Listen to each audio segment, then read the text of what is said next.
They've measured like serotonin and dopamine levels. There's so many factors. There's so many factors into why someone would be depressed. Yeah. Some of it has to be genetic, just like mental illness. Some of it is absolutely genetic. Some of it is life circumstances. I mean, if you have a shitty job and a shitty life and shitty friends and a shitty house and a shitty neighborhood, you probably feel like shit. I remember when I had all that, and I was depressed. Yeah. But I felt like it was logical depression. There was a reason I was depressed. I was newly in the world as a person out of college, so I was starting life. For the first time, I didn't have the protective guardianship of school. Right. Okay, so that's scary. And I was worried, am I going to be a failure in life? Here I am trying to be a comedian. Okay, that's a risky proposition. Not many people make it. I was embarrassed to even tell people, what do you do? Oh, I'm trying to be a comedian. Okay, that's funny. And I lived in a shitbox. And I didn't have any girlfriends, and I had no money. And I was depressed for very good reason. No respect. I had nothing that makes people happy. When I got more of those things, I got happier. That's normal, okay? That's different than the person who has lots of great things. I mean, you read about this all the time among the show business community. And people, I'm sure, all the time say that, why is this guy depressed? He must be on top of the world. Right. And, no, he had to quit the tour because of mental health issues. He was depressed. People are lining up to see him in fucking arenas, and he's depressed. And it's, because that doesn't solve the problem when it's a chemical problem. Yeah, and I think also for some people, they worship this idea of success as being the thing that's going to get them out of it, that's going to make them happy. And then they get success, and then they get accustomed to that success, and they're still not happy. And then they get really depressed. Like, oh, my God, I'm at the top, and it sucks. Right. I mean, if that still doesn't fill the hole in your heart, then where do you go? You got nothing else.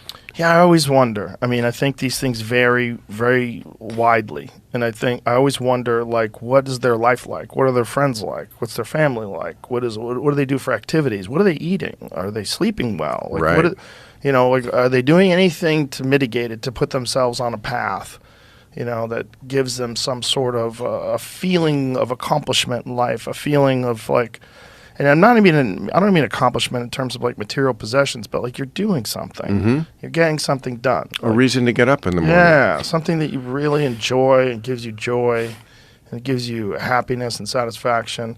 There's a lot of people out there that don't have that. Like you said, we're really lucky that we have jobs that we enjoy. We love what we do. We have like, I mean, there's a reason why when someone says to you, oh, you're going to be a stand-up comedian, good fucking luck. Because most people don't make it. No.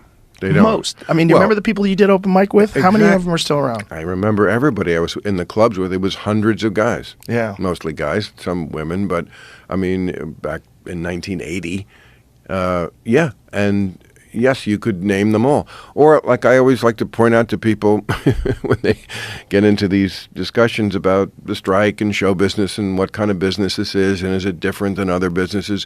Yes, if you look at the credits of any movie, especially ones that are a few years old, 10 years old, 20 years old, 30 years old, look at the credits as they go by at the end of the movie. Outside of the 2 or 3 stars of the movie, you'll see a list of 20 or 30 people who were in that movie. All of them thought they were going to be stars. They all had parts. Not the biggest parts in the movies, but parts. And you look at that list and you do not recognize one of those names. Yeah. They all wanted to be something that this movie that they were in was going to take them to the next level, and it did not. Yeah. It did not. That's just show business. I was watching an interview. Well, it wasn't really an interview. It was like they caught her at the airport with Bridget Fonda. She just dropped out of show business, and they caught her like walking, and they said, "Do you think you'll ever do a movie again? You were in so many iconic movies, like Single White Female, and this and that, naming these movies." She's like, "No way." She's like, "Nope. I like being a civilian now. Yeah. It's too much fun." That's different. See ya. That's different. She had a big career. Yeah. And she just, had enough of it. Yeah. And, that's okay. I mean, first of all, show business, especially acting, very tough on females as they age. Sure. We just know that. Yeah. I mean, you have to be iconic Yeah. to be working in your 60s like Meryl Streep. Right. Because, you know, especially if you're the leading lady, I mean, Right. they have no problem pairing a 60-year-old guy with a 35-year-old woman. Right. That's just the way it is in movies, or at least it has been. So as you get into those upper ages, those parts are not going to be there. And look, that's partly what the audience wants. I mean, you can hate the studios for doing that, but studios are always just reflecting what the audience wants, including the women in the audience. Yeah. You know what's fascinating? The one group that absolutely gets discriminated in Hollywood is gay men. Gay men never play straight men in blockbuster movies.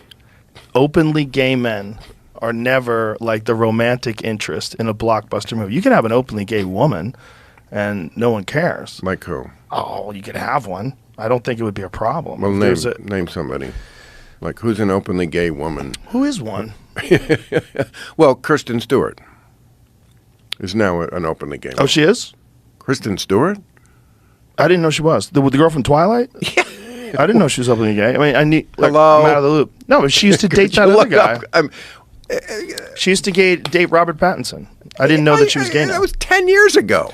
I didn't. I don't follow her romantic career. You're acting like I'm not paying attention to who the president is. I'm offended, Joe.